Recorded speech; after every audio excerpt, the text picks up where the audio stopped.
Hey guys, it's Steve from a different chick farm and orchard. If you look way back there, you can see Tiffany in the kitchen. I think she's on lunch duty right now. She's been processing paste tomatoes. We went and picked up some corn from a friend, since groundhogs eat ours. Dangers of farming, things happen. I've been working on peppers. Peppers are coming in groves right now. Absolutely, we're just bringing them in like crazy. So what we always do is what doesn't sell at market and what we don't ship online, we put up. If it's a bad pepper, it goes to the chickens. Animals get it.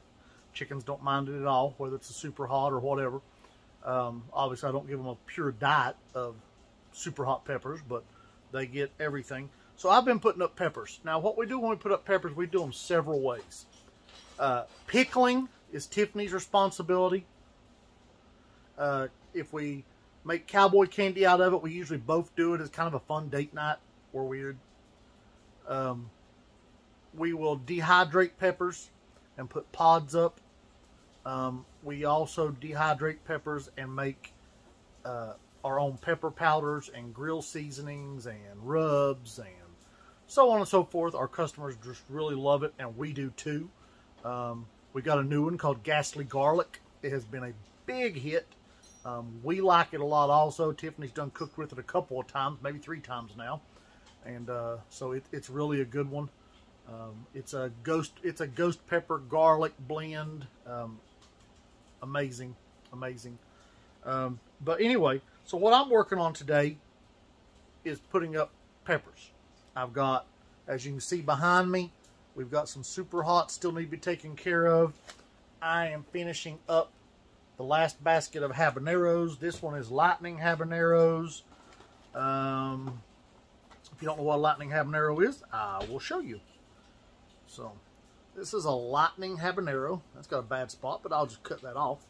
But lightning habanero. And this is a mistake, so I'm going to have to taste this one. This is a cross off of a actually isolated puma. We put out, I don't know, probably 18 puma plants, maybe 21, and one plant still looks like a puma plant, still got the purple, still got the same color leaves as a puma, everything, but one plant produced this almost fatale looking. It's not a fatale, but it looks similar to a fatale. So we have isolated this, and we're going to save seeds from it and see what goes on with it. I haven't actually tried one yet, so I guess I need to try it. And then I've got Fogon habaneros. You probably never tried a Fogon. That's a rare habanero. I've already processed the Saco de Velhos and the red Savinas. Actually, I think I got a few red Savinas left.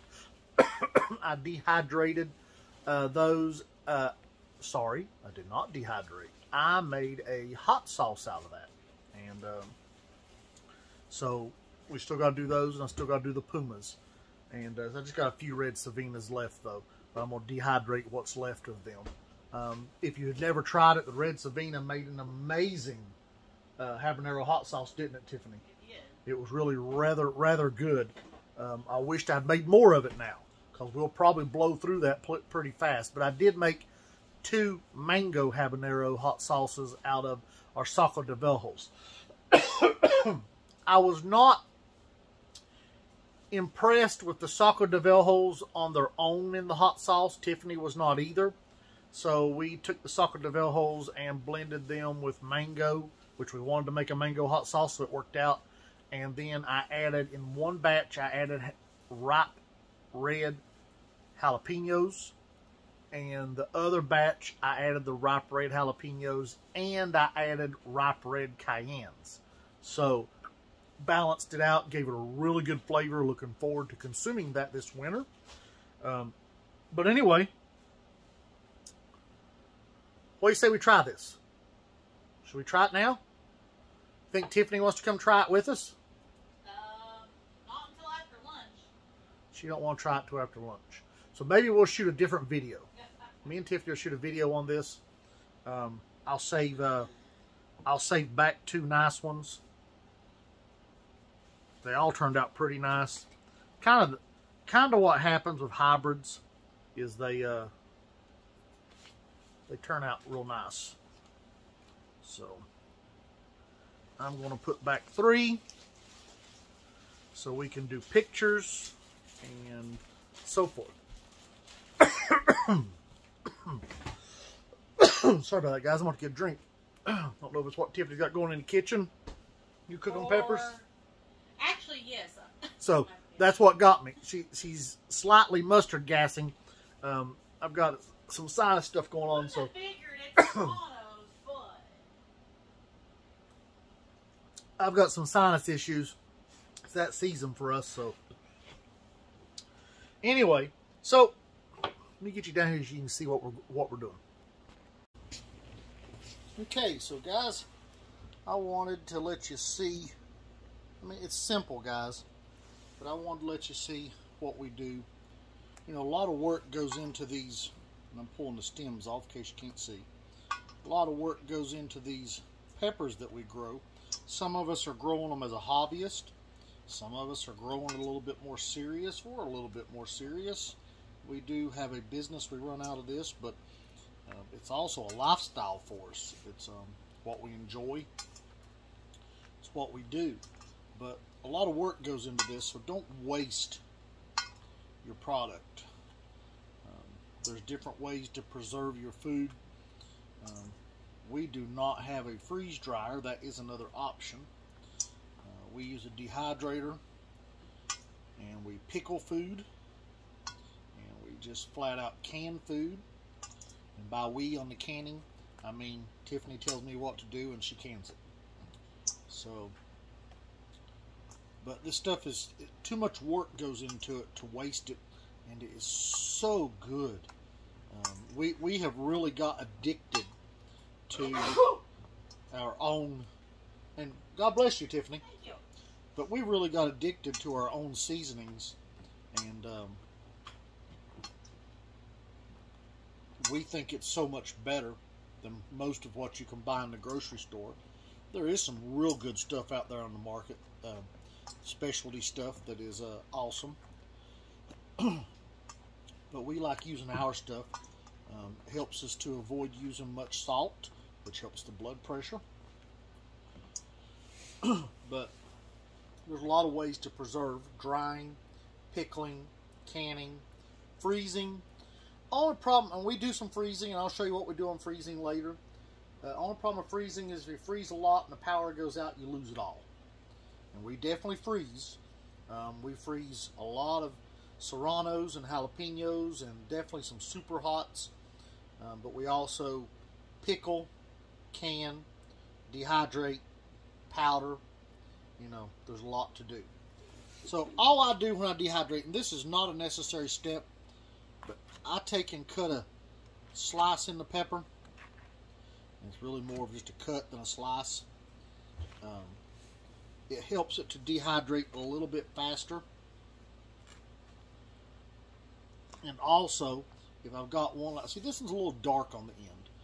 If I've got one that looks a little dark, I can look and make sure we don't have any mold inside that pepper. And we do not. But you just never know. You can cut them in half if you want to be confident. But some of these will go to powder, and some of these we sell as dehydrated pods. And so when we sell them as dehydrated pods, we really prefer them to be whole. Sometimes they're not. Sometimes it's just the best you can do. But, and I will show you our dehydrator here in a minute. Well, we've got 2 actually, but I'll show you the one that these are going in. I've got other peppers already going in the other one. We have 2. We have a 10 tray and a 5 tray. The 5 tray we bought first, and we liked it so much we decided that yep, see, that's why cutting a slice in them is good. If you see a dark spot, and sometimes if you got a malformed pepper, that's a good one to look at, and that one's actually good. A lot of times the malformed peppers are not right inside. You don't got to use a big knife. I've done this with pocket knives and so forth, and do it whatever you want to. And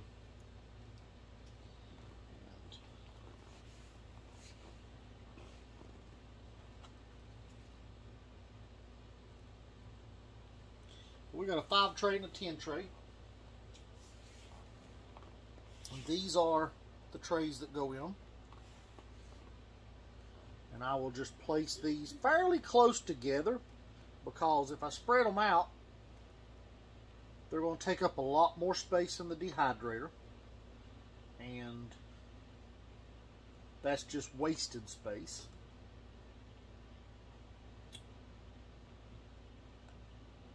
We got a lot of customers that like to buy the pods to use all winter long. And we use them all winter long.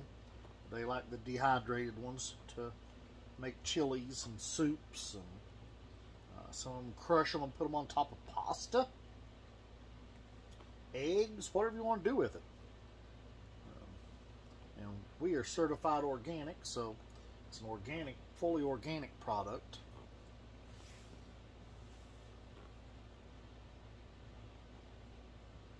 So as these dehydrate, they'll get smaller and take up less space in the dehydrator.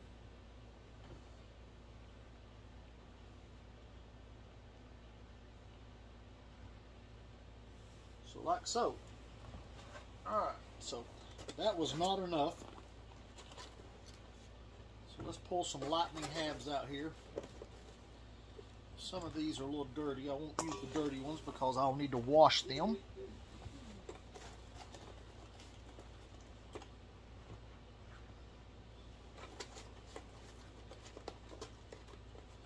There's no sprays, no chemicals. We don't even use our peppers.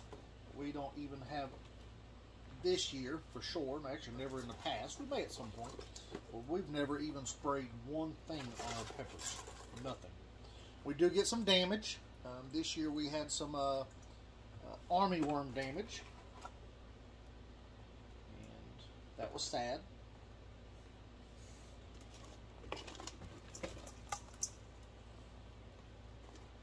But it wasn't bad. Guys, if you got a different way you preserve your stuff, comment below. Let us know about it. Tell us what you do. Tell us how you like to preserve your peppers.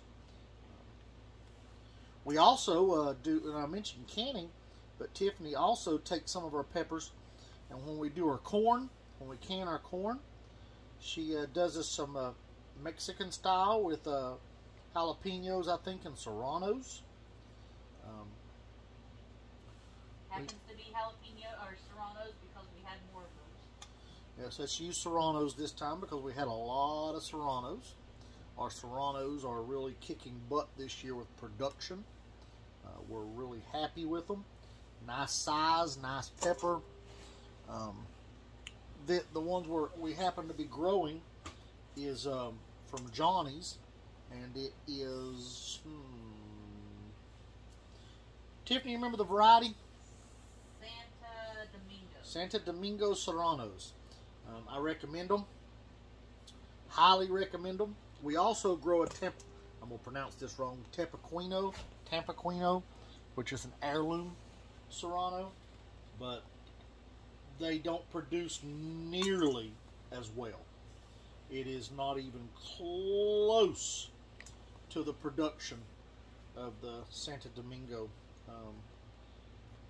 I dare say triple, you think, Tiffany, on the Santo Domingos? At least. The Tampiquino starts to produce later, so it's already behind. It's not as early of a production, and it produces smaller peppers, and not only smaller, but less of them. So it's really got a lot going against it, but it's a great Serrano. I'm just talking when you compare it to the Santo Domingo, that is about twice the length, and 3 to 4 times the production. We haven't weighed it, but I can tell you that it's massive.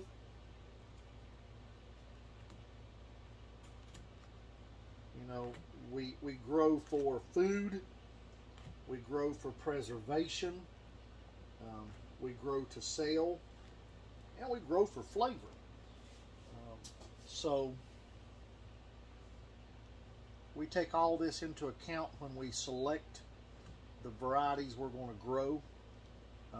And we also have to take into account, since we do market gardening, we have to take into account what our customers want. First thing we do is, what do we want? That's number one, because we eat, as you can see here. What doesn't sell, we eat. Some years that means the very thing that we wanted, we may not get much of because everybody else wanted it. Alright guys, I'm going to put a few more on here and I'm going to go show you the dehydrator. Alright guys, this is our small Excalibur 5 tray dehydrator.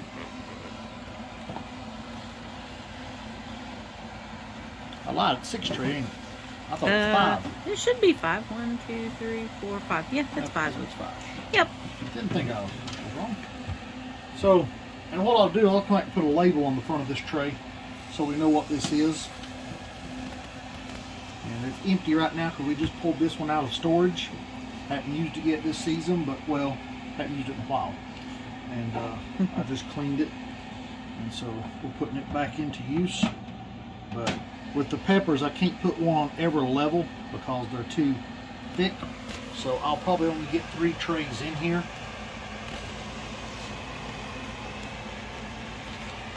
Which will work just fine. And the door just sits on. It's got up here, if Tiffany wants to show you, you've got a dial for your temperature. It can go from 105 to a little over 165. I actually like peppers at about 130, so right there. And it's got a nice little chart to tell you how to do fruits and vegetables and meats and everything. So real handy. We like it. We got a 10 tray also, but this one's got a clear window. The 10 tray is solid on the front. So, all right, guys. So this is where we are going to say goodbye on this video. I hope you enjoyed it. There'll be more to come, and we'll get that pepper tasting video out tonight, and so you can check it out. So God bless. Have a good evening.